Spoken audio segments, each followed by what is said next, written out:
Hello guys, this is Pintu Kumar Gupta.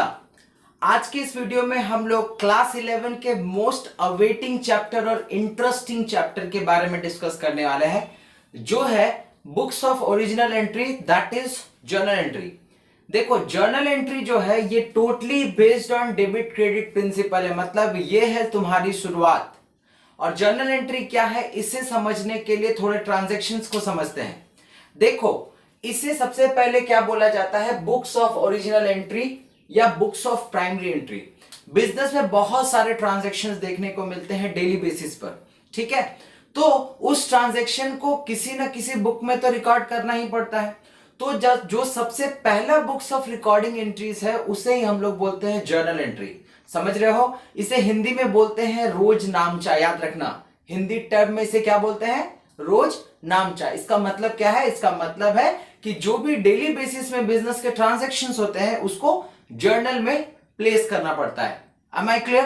तो अब discuss कर लेते हैं कि सर जर्नल खुद में क्या कहती है, मतलब डेफिनेशन क्या है। आओ देखते हैं। Journal is the book of original entry in which, after following the rule of debit and credit, all transactions are recorded as and when they take place। इसका मतलब क्या है? देखो, रूल्स ऑफ डेबिट क्रेडिट को follow करना पड़ता है journal को बनाने के लिए, ठीक है। जब ट्रांजैक्शन टेक प्लेस हो रहा है, मतलब जब ट्रांजैक्शन हो रही है बिजनेस में, उसी समय रूल को फॉलो करके हमें जर्नलाइज करना पड़ता है। क्लियर है? अब बार बार एक ही चीज को बताया जाता है, जब भी डेफिनेशन हो तो उसके साथ उसके फीचर को भी जानना पड़ता है। तो फीचर ऑफ जर्नल क्या है? देखो, it is only a book of primary और ओरिजिनल एंट्री। क्यों बोला जाता है? क्योंकि सबसे पहले इसी में ही करना पड़ता है ट्रांजेक्शन्स को, इसलिए इसे बोलते हैं प्राइमरी या ओरिजिनल एंट्री। अब यहां से कोई भी चीज गलत हो जाए तो आगे चल करके उसके कॉन्सिक्वेंसेस गलती हो सकते हैं, तो इसलिए ये प्राइमरी और ओरिजिनल एंट्री कहलाते हैं। नेक्स्ट बात करते हैं, journal is a daily accounting record. Sir आपने भी बोला था ना, रोज नामचा, मतलब डेली बेसिस पे रिकॉर्ड करना पड़ता है। तो ये खुद ही है जो डेली बेसिस में अकाउंट को रिकॉर्ड करती है। क्लियर है? Next, in journal transactions are recorded in a chronological order. Chronological order का मतलब है, देखो डेली बेसिस पे हो रहा है, ऐसा थोड़ी होगा कि एक के बाद लिखेंगे, जैसे मान लो 1 2 3 4, इस तरीके से कंटिन्यू बेसिस पे जब जब जिस जिस डेट में ट्रांजैक्शन होगा उसे लिखते रहना पड़ेगा, ठीक है। अब ऐसा थोड़ी है 2 के बाद डायरेक्ट 1 तारीख या 4 के बाद 2 तारीख पीछे चले जाए, नहीं, क्रोनोलॉजिकल ऑर्डर में होना चाहिए, मतलब एक सीक्वेंस में होना चाहिए। जर्नल में ये देखने को मिलेगा। Next, A journal records both debit and credit aspects. बिल्कुल सही बात है, डेबिट एंड क्रेडिट एस्पेक्ट्स जब भी लग गया मतलब कौन सा एंट्री, डबल एंट्री सिस्टम चलाएगा। देखो, double entry system of book keeping, ठीक है। Next, to provide a basis for posting into ledger. Journal ही एक ऐसा बुक्स ऑफ अकाउंटिंग रिकॉर्ड है जहां से सारे ट्रांजैक्शन उसके बाद एक सीक्वेंस में ऑर्डरली मेंटेन किए जाते हैं। तो जर्नल के बाद हमें लेजर बनाना पड़ता है, तो मतलब लेजर का ये बेस बन गया, तो ये भी एक फीचर हो गया। तो इतने सारे फीचर्स हैं हमारे जर्नल के। अब चलो सीख लेते हैं कि जर्नल बनाया कैसे जाता है सर।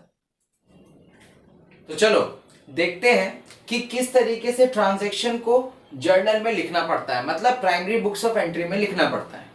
देखो, सबसे पहले क्या है transaction, Pintu started business with cash ₹2 lakh. यहां पे बिजनेस किसका है ये देखना पड़ेगा कि बिजनेस है पिंटू का। तो इन द बुक्स ऑफ, किसके अकाउंट में लिखोगे, इन द बुक्स ऑफ जिसका बिजनेस रहेगा, ठीक है, पिंटू। अब उसमें जर्नल करना है, तो जर्नल है, ये जर्नल का फॉर्मेट है। तो पहले फॉर्मेट के बारे में भी समझ लो। देखो, ये होता है डेट या सीरियल नंबर, क्योंकि फ्यूचर में बोला गया था ना कि जर्नल को क्रोनोलॉजिकली लिखना पड़ता है। तो डेट रहेगा तो डेट, या नहीं तो सीरियल नंबर से हम लोग जर्नल को बनाएंगे। नेक्स्ट, पर्टिकुलर इसमें डेबिट क्रेडिट का डिस्क्रिप्शन रहेगा। ये है एलएफ। एलएफ का मतलब होता है ledger folio.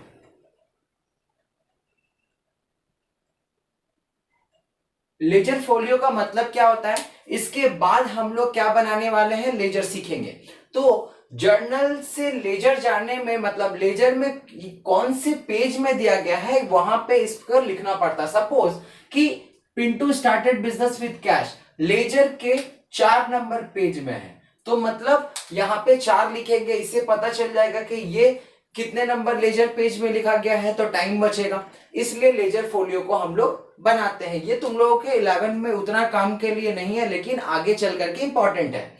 Next, debit credit एक फीचर था ना कि ये डेबिट क्रेडिट रूल को फॉलो करती है, मतलब डबल एंट्री प्रिंसिपल फॉलो करती है, तो डेबिट और क्रेडिट के अमाउंट को मेंटेन करना पड़ता है। ठीक है, तो चलो स्टार्ट करते हैं। Pintu started business with cash. क्या होगा बिजनेस के हिसाब में? बिजनेस में क्या आया सर? बिजनेस में कैश आया। तो अगर इसे जर्नलाइज करोगे तो कैश आना मतलब क्या होगा? डेबिट ना, एसेट कम्स इन। और अगर मॉडर्न अप्रोच में देखोगे तो क्या होगा? मॉडर्न अप्रोच में sir asset increases, debit, cash increase कर रहा है, मतलब कैश अकाउंट डेबिट।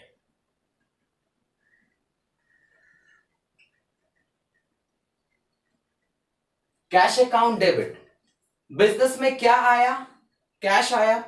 अब कहीं ना कहीं पिंटू जो है वो 2 लाख रुपया अगर बिजनेस में लगा रहा है तो वो बिजनेस से क्या एक्सपेक्ट करेगा कि 2 लाख से ज्यादा मिले। तो बिजनेस के हिसाब से सोचो, बिजनेस को पिंटू को रिटर्न करना पड़ेगा मोर देन 2 लाख। तो उसके लिए वो 2 लाख रुपया क्या बना सर? लाइबिलिटी बना। तो कैपिटल क्या है? लाइबिलिटी। तो लाइबिलिटी अगर बढ़ता है बिजनेस में तो क्या इंक्रीज और डेबिट और क्रेडिट? Sir credit. तो यहां पे लिखेंगे to capital, to capital account. Amount 2 lakh, debit को डेबिट में लिखना है और क्रेडिट को क्रेडिट में लिखना है। डन। अब ये अभी भी फुल कंप्लीट नहीं है अगर इसे नरेट नहीं किया जाए तो। ठीक है, तो इसका नरेशन क्या होगा? इस तरीके से बीइंग लगाओ और लिखो सेम स्टार्टेड बिजनेस विथ कितने रुपए से? 2 लाख रुपए से बिजनेस स्टार्ट हुआ, तो हमारा जर्नल एंट्री ये हो गया। क्लियर है? तो जो हमारा ट्रांजेक्शन डन हो रहा है उसे हम लोग इस तरीके से सेपरेट कर देंगे। नेक्स्ट, ये सीरियल नंबर 1 है क्योंकि डेट नहीं है। अब सीरियल नंबर 2 की बात करते हैं। सीरियल नंबर 2 में क्या है? Purchase goods for cash. Cash में हम लोगों ने परचेज किया, खर्च है ना। अगर देखो परचेज किया, परचेज खर्च है, जर्नलाइज करो तो परचेज खर्च है, खर्च डेबिट होता है।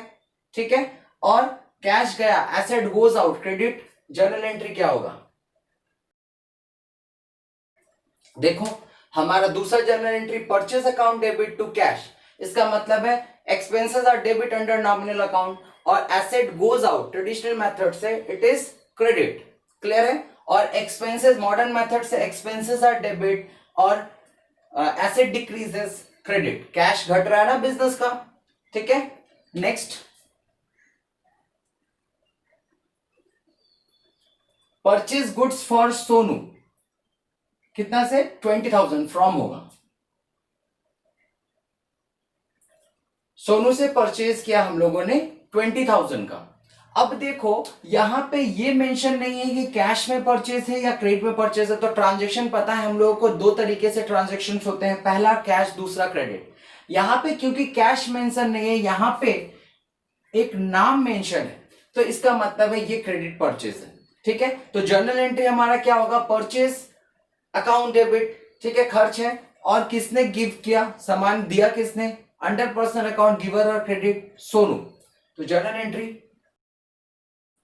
देखो, purchase account debit to Sonu. Sonu क्योंकि पर्सनल अकाउंट है, पर्सनल के जस्ट बाद में कोई हम लोग इस तरीके से अकाउंट नहीं करते। ठीक है, इसलिए अकाउंट नहीं लिखेंगे, तो सिर्फ बोलेंगे purchase account debit to Sonu. Clear है? नरेशन इस तरीके से बिंग लगा करके लिख लेना है। सेम बिंग लगा, और एक तरीका बता दे रहा हूं, अगर बिंग लगाना सेम टू सेम क्वेश्चन छाप देना अगर कुछ न समझ में आए तो। क्लियर है? Next 4 number, purchase furniture for cash. Sir business में क्या आया? बिजनेस में एसेट आया, तो asset comes in debit. Business से क्या चला गया? पैसा चला गया, क्योंकि परचेज करोगे कैश, पैसा तो जाएगा ही। एक सामान आया तो दूसरा सामान जाएगा। Every debit must have corresponding credit, याद करो। तो फर्नीचर आया, कैश गया। Furniture account debit to cash. Clear है? बीइंग लगा करके नरेशन लिख देंगे same to same.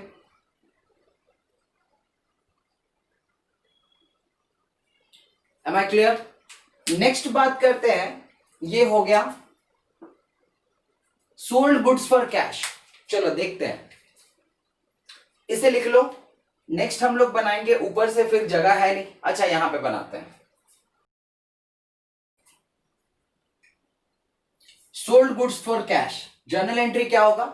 Journal entry पैसा आया, सेल करेंगे पैसा आएगा, और क्या सेल कर रहे हैं, हमारा एक्सपेंसेस है ना इनकम, सर हमारा इनकम है, इनकम और क्रेडिट अंडर नॉमिनल अकाउंट, और एसेट कम्स इन डेबिट, मतलब cash account debit to sale. Clear है? नेक्स्ट देखो, सोल्ड गुड्स टू रूबी। अब क्या हुआ, रूबी को सेल किया गया, बट इसमें कहीं मेंशन नहीं है कि कैश में सेल है या क्रेडिट में है, बट यहां पे बताया गया है कि जब भी नाम रहे समझ लेना कि ये क्रेडिट है, ठीक है। तो सेल किया गया, तो सामान कौन रिसीव करेगा? रूबी करेगी, तो receiver are debit under personal account, ठीक है, और सेल तो नॉमिनल अकाउंट में क्रेडिट होता है। देखो क्लियर है? नेक्स्ट बात करते हैं, पेड कैश टू सोनू। देखो सोनू को से हम लोगों ने परचेज किया था, यहां पे ये देखो, तो अब उसे पेड किया जा रहा है, तो अमाउंट यहां पे मिसिंग है। तो कॉमन सी बात यही है कि सोनू से जितना क्रेडिट में परचेज किया गया था उसी को अब पे करेंगे। तो जर्नल एंट्री क्या होगा, पैसा कौन रिसीव करेगा? पैसा सोनू रिसीव करेगा, तो रिसीवर आर डेबिट। और बिजनेस से क्या चला गया? बिजनेस से कैश चला गया, मतलब asset goes out, it should be credited. Clear है? नेक्स्ट देखो, cash receive from Ruby. Ruby को हम लोगों ने सेल किया था, यहां पे रूबी टू सेल, कितना से? 15,000, तो अब रिसीव भी करेंगे 15,000, तो जर्नल एंट्री क्या होगा? ये हमारा journal entry done.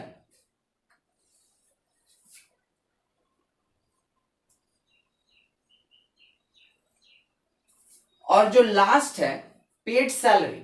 Salary business के लिए खर्च है, पेड कर रहे हैं, मतलब खर्च है, क्या गया? कैश गया। जर्नल एंट्री क्या होगा? Salary account debit. इस तरीके से हमारा जर्नल एंट्री होता है, सबसे पहले प्राइमरी बुक्स ऑफ अकाउंट में मेंटेन किया जाता है। क्लियर है? तो उम्मीद करता हूं जर्नल इस तरीके से बहुत अच्छे तरीके से क्लियर कट समझ में आ गया होगा, चाहे वो मॉडर्न अप्रोच से हो चाहे वो ट्रेडिशनल अप्रोच से हो, आंसर मतलब ये जो रूल है वो सेम रहने वाला है डेबिट और क्रेडिट का। क्लियर है? तो आज के लिए इतना ही, मिलते हैं थोड़े से एडवांस लेवल के साथ नेक्स्ट वीडियो में जर्नल के ही पोर्शन को लेकर। तब तक के लिए थैंक यू।